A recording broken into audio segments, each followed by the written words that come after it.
السلام عليكم ورحمة الله وبركاته. الحمد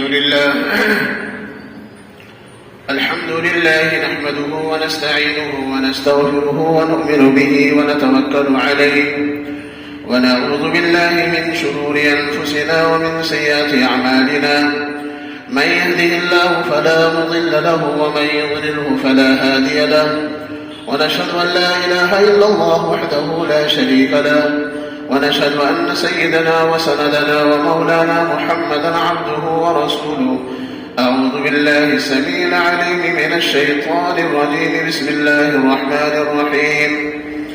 يا أيها الذين آمنوا إذا نودي للصلاة من يوم الجمعة فاسعوا إلى ذكر الله وذروا البيع ذلكم خير لكم إن كنتم تعلمون. وقال النبي صلى الله تعالى عليه وسلم: المسلم من سلم المسلمون من لسانه ويده، أو كما قال عليه الصلاة والسلام. درود شریف پڑھ لیں. اللهم صل على محمد وعلى آل محمد كما صليت على إبراهيم وعلى آل إبراهيم إنك حميد مجيد. اللهم بارك على محمد وعلى آل محمد كما باركت على إبراهيم وعلى آل إبراهيم إنك حميد مجيد. میرے محترم بزرگوں اور دوستوں، پروردگار عالم کا بڑا کرم، اس کا احسان ہے کہ اللہ وحدہ لا شریک نے ہم لوگوں کو نماز جمعہ کے لیے اپنے گھر میں آنے کی توفیق عطا فرمائی. اللہ رب العزت ہم سب کے نماز جمعہ کو قبول فرمائے، اور جتنے بھی ہم سب اعمال صالحہ کر رہے ہیں اللہ تعالیٰ اپنے فضل سے اسے بھی قبول فرمائے، اور پوری زندگی ہمیں اعمال صالحہ کی توفیق عطا فرمائے. قرآن کریم کے اندر اللہ رب العزت نے سورۃ الجمعہ نازل فرمایا، اور جہاں اور اعمال کے فضائل ہیں، نماز جمعہ کے بھی فضائل بہت زیادہ ہیں.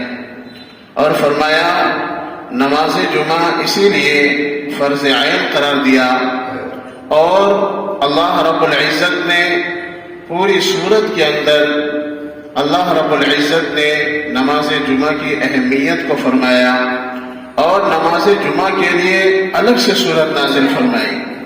اس سے اندازہ لگائیں کہ اس کی اہمیت کتنی ہے.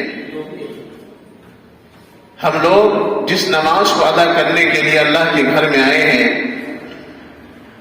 اس نماز کے تعلق سے ہمیں علم ہونا ضروری ہے کہ نماز جمعہ کی حیثیت شریعت کے اندر کیا ہے. قرآن کریم کے اندر اللہ تبارک و تعالیٰ نے ارشاد فرمایا کہ اے ایمان والو، جب تمہیں نماز جمعہ کے لیے پکارا جائے، بلایا جائے، تو تم اللہ کے ذکر کی طرف دوڑ پڑو، اور خرید و فروخت کو، یعنی کہ تم جو کام کر رہے تھے ان تمام کاموں کو چھوڑ کر کے اب تم اللہ کی عبادت کی طرف آ جاؤ، یعنی کہ اللہ کے گھر کے اندر آ جاؤ. سارے کام کو چھوڑ کر کے نماز جمعہ کے لیے آنے کی تاکید فرمائی اللہ رب العزت نے. یہ کتنی بڑی بات ہے. نماز جمعہ، جس نماز کے لیے اللہ رب العزت نے اتنی تاکید فرمائی، تو اندازہ لگائیے کہ اگر کوئی شخص نماز جمعہ کو چھوڑ دیتا ہے تو اس کے لیے کتنا بڑا وبال ہوگا. احادیث کے اندر آتا ہے کہ جس شخص نے بغیر شرعی عذر کے ایک جمعہ کو چھوڑ دیا، اللہ رب العزت ان کے قلوب پر مہر لگا دیتے ہیں، ایک کالا نقطہ لگ جاتا ہے. اور اگر اس نے پھر دوسرا جمعہ چھوڑ دیا تو دوسرا کالا نقطہ لگ جاتا ہے. اسی طریقے سے اگر اس نے تیسرا چھوڑا تو اس کا دل سیاہ ہوتا چلا جاتا ہے، اور اللہ رب العزت ان کے دلوں کے اندر حق بات سمجھنے کی طاقت ختم کر دیتے ہیں. دل سیاہ ہو گیا، ایک فرض کو چھوڑنے کی وجہ سے دل سیاہ ہو گیا. اسی لیے فرمایا کہ نماز جمعہ کے لیے سب سے پہلے آنے والوں کو اللہ رب العزت نے بہت زیادہ ثواب عطا فرمایا ہے. چھوڑنا تو درکنار، پہلے بلایا نماز جمعہ کے لیے، پہلے بلایا تاکہ میرے بندوں کو ثواب زیادہ ملے. فرشتے مسجد کے دروازے پر وہ رجسٹر لے کر کے کھڑے ہو جاتے ہیں اور آنے والوں کا نام لکھتے رہتے ہیں۔ حدیث پاک کے اندر آتا ہے پہلے آنے والوں کا نام اللہ رب العزت اس فرشتے کو حکم دیتے ہیں ان کو میں میری راہ میں قربان کرنے کا، اونٹ قربان کرنے کا ثواب دوں گا میں۔ پھر فرمایا کہ ان کو گائے کی قربانی کا ثواب، اسی طریقے سے گھٹتے گھٹتے انڈے تک کا ثواب آ جاتا ہے۔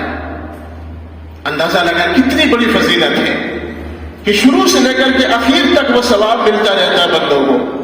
لیکن جب خطیب خطبے کے لیے کھڑا ہو جاتا ہے تو وہ بھی اپنا رجسٹر بند کر کے اللہ رب العزت کے وہ فرشتے جو مقرر تھے وہ فرشتے بھی خطبہ سننے کے لیے اب کھڑے ہو جاتے ہیں۔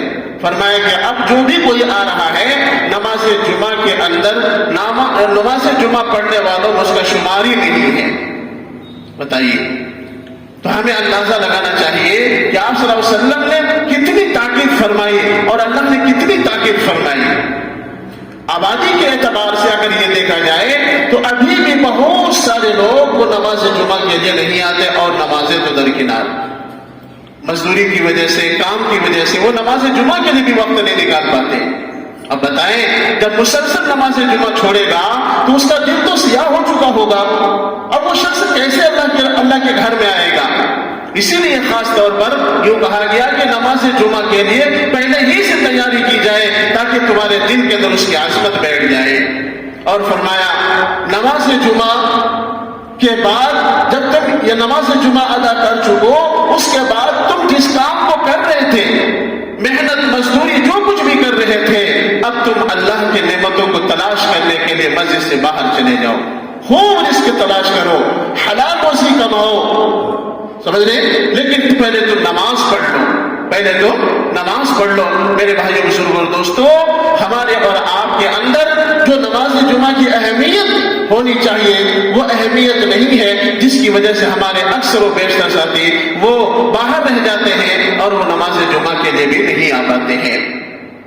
اللہ کے نبی جناب محمد رسول اللہ صلی اللہ علیہ وسلم نے فرمایا جمعے کے دن ایک ایسی گھڑی ہوتی ہے کہ بندہ جو کچھ بھی اللہ تعالیٰ سے مانگتا ہے اللہ رب العزت اسے قبول فرما لیتے ہیں۔ دعائیں کرنے کا وقت ہے، نماز توبہ پڑھنے کا وقت ہے، مبارک دن ہے، اور آج کے دن جو بھی درود پاک پڑھتا ہے اپنے حبیب صلی اللہ علیہ وسلم پر وہ ڈائریکٹ اللہ کے نبی صلی اللہ علیہ وسلم کے روضے تک پہنچا دیا جاتا ہے۔ کتنی بڑی بات ہے، ایک مرتبہ درود پڑھنے پر 10 رحمتیں، اور اس کے بعد اب اندازہ لگا اگر کسی نے 100 پڑھ لیا تو کتنا ثواب مل گیا۔ اس لیے خاص طور پر اہمیت دینی چاہیے، اور نماز جمعہ سے پہلے آدمی کو چاہیے کہ وہ غسل کرے، کپڑے اچھے پہنے، جو کپڑوں میں سب سے بہتر ہے، خوشبو لگائے اور اپنے تمام سنتوں کا اہتمام کرے تاکہ نماز جمعہ کی اہمیت بھی ان کے دلوں کے اندر آتی رہے۔ اور نمازوں کے لیے بھی ہے لیکن نماز جمعہ کی الگ سے فضیلت ارشاد فرمائی اللہ تعالیٰ نے، اس لیے ہمارے دلوں کے اندر اس کی بھی الگ سے فضیلت ہونی چاہیے۔ اور خاص طور پر دوران خطبہ جب خطیب خطبے کے لیے کھڑے ہو جاتے ہیں تو اس وقت میں بہت سارے حضرات اپنے دونوں پاؤں کو کھڑا کر کے بیٹھتے ہیں، یعنی اپنے شریر کے اوپر بیٹھتے ہیں، جس کو احتوا کہا جاتا ہے۔ فرمایا کہ جس طرح قاعدے میں بیٹھتے ہیں اسی طریقے سے بیٹھنا چاہیے۔ نماز جمعہ سے پہلے جب ہم لوگ ابھی بیٹھے ہوئے ہیں ان کو چاہیے کہ مسجد میں کسی بھی نماز میں، نماز جمعہ میں بھی نہیں اور نمازوں میں بھی اس طرح بیٹھنا نہیں چاہیے۔ اگر کسی کو دقت پریشانی ہے تو ایک پاؤں نیچے کر لیں وہ چلے گا، لیکن اس طریقے سے دونوں پاؤں کو کھڑا کر کے بیٹھنا نہیں چاہیے۔ اس کو احتبا کہا گیا ہے حدیث پاک کے اندر، اس سے احتراز کریں۔ جناب رسول اللہ صلی اللہ علیہ وسلم کے عہد مبارک میں نماز جمعہ کے لیے سب لوگ موجود تھے، ایک شخص سب سے بعد میں آیا اور وہ لوگوں کی گردنیں پھلانگتے ہوئے وہ آگے کی طرف آئے تو آپ صلی اللہ علیہ وسلم نے فرمایا ٹھیک ہے نماز جمعہ کے لیے آئے ہو لیکن تم کیا کر رہے ہو، دوسروں کو تکلیف دے رہے ہو، تو ہمیں ایسا بھی نہیں کرنا چاہیے، جہاں جگہ مل جائے ادب سے بیٹھ جانا چاہیے۔ ایک مرتبہ سیدنا انس رضی اللہ تعالیٰ عنہ موجود ہیں، اس نماز جمعہ کے اندر آپ نے فرمایا کہ بیٹھ جاؤ، وہ صحابی وہیں بیٹھ گئے جہاں پر تھے وہ، اور وہ دروازے پر چپل کی جگہ پر آگے ایک پاؤں پیچھے ایک پاؤں۔ آپ نے فرمایا کہ انس تم اندر آ جاتے، فرمایا کہ اللہ کے رسول صلی اللہ علیہ وسلم جس وقت آپ نے یہ کہا کہ بیٹھ جاؤ میں اسی حال میں تھا اور میں اسی حال میں بیٹھ گیا. کہیں دل میں نے احساس کیا, میں نے دل میں سوچا کہ کہیں میں آگے بڑھوں تو اللہ کے نبی صلی اللہ علیہ وسلم کے فرمان کی ناقدری نہ ہو جائے, اور میں پیچھے ہو جاؤں تو بھی ناقدری نہ ہو جائے, اس لیے میں وہیں کے وہیں بیٹھ گیا. تو خاص طور پر ہم لوگوں کے اندر ایک چیز جو چلتا ہوا آ رہا ہے, اس سے ہم لوگوں کو الگ زندگی گزارنی چاہیے کہ جب شریعت کی صحیح بات پہنچے, پرانی زندگی سے توبہ کر کے ہمیں نئی زندگی شروعات کرنی چاہیے. خطیب کے لیے بالکل جائز نہیں ہے, مثلا خطبے کے لیے خطیب کھڑا ہو گیا, اور کھڑا ہونے کی حالت میں اگر کوئی شخص پیچھے, چاہے وہ زینے پر بیٹھے ہو یا یہ کہ وہ کھڑے ہو, تو اس طریقے سے بیٹھنا نہیں چاہیے. نماز جمعہ کے ادب کے خلاف ہے. سمجھ لیں, اگر جگہ نہیں ہے تو آپ اوپر چلے جائیں, نہیں ہے تو پھر بھی آپ نماز کی حالت کی طرف بیٹھے, کھڑے تو بالکل نہیں رہنے کی گنجائش ہے. خاص طور پر خطبے کے ٹائم, بیان کے وقت میں اگر کھڑا ہے یا ایسے بیٹھے ہوئے تو گنجائش نکل جاتی ہے, لیکن خطبے کے وقت میں آپ بالکل اس طریقے سے کھڑے نہیں ہوں گے. جیسے کہ پیچھے ساتھی کھڑے رہتے ہیں, بعض اس طریقے سے بیٹھ جاتے ہیں, ان کو چاہیے کہ ادب سے وہ نیچے بیٹھ جائیں. ادب کا تقاضا یہ ہے کہ نماز جمعہ کی ادب بھی کریں اور مسجد کا بھی ادب کریں, اور اسی طریقے سے جب ہم آئے ہیں تو اللہ کے گھر میں ادب سے بیٹھیں. یہ نماز جمعہ کا تقاضا ہے. میرے محترم بزرگوں اور دوستوں, اللہ کے نبی جناب رسول اللہ صلی اللہ علیہ وسلم کے عہد مبارک کے اندر ان تمام باتوں کو صحابہ کو سکھلایا گیا, اور صحابہ کرام رضی اللہ عنہ اجمعین نے اتنا عمل کیا کہ الحمدللہ وہ ستاروں کے مانند ہو گئے. آپ نے فرمایا کہ جو میرے طریقے پر عمل کر لیا اور میرے صحابہ کے طریقے پر عمل کر لیا, وہ کامیاب ہو گیا, وہ جنتی ہو گیا.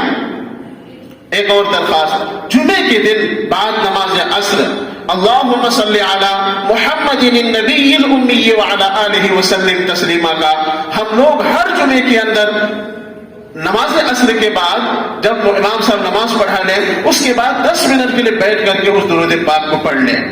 اس کی فضیلت کے اندر آتا ہے, اللہ کے نبی صلی اللہ علیہ وسلم نے ارشاد فرمایا کہ ایک یہ جو درود پاک ہے 80 دفعہ پڑھنے پر اللہ تعالیٰ 80 سال کے گناہ معاف فرماتے ہیں. اللہ اکبر, 80 سال کے گناہ, کسے پتا 80 سال ہم زندہ رہیں گے, لیکن 80 سال کے گناہ کی معافی کا اعلان ہو رہا ہے, اور 80 سال کا اجر لکھا جاتا ہے عبادت کا. کون نہیں چاہتا کہ ہمارے اجر زیادہ ہو, اس لیے اس کا بھی خاص طور پر اہتمام کریں گے انشاءاللہ. اور جمعے کی نماز کے لیے پہلے آنے کی کوشش کریں, اور نماز جمعہ یہ فرض عین ہے, اس کو کسی بھی حال میں چھوڑنے کی اجازت نہیں ہے. بغیر شرعی عذر کے چھوڑنا یہ ایسا گیا کہ ہم نے نماز کی عظمت ہی اپنے دل سے نکال دی. اللہ رب العزت ہمیں اس نماز جمعہ کی اہمیت ہمارے دلوں میں اللہ تبارک و تعالیٰ پیدا کرنے کی توفیق عطا فرمائے, اور جو کبھی کوتاہیاں ہوئی اللہ تبارک و تعالیٰ سے معاف فرمائے. وآخر دعوانا الحمدللہ رب العالمین. سنت پڑھ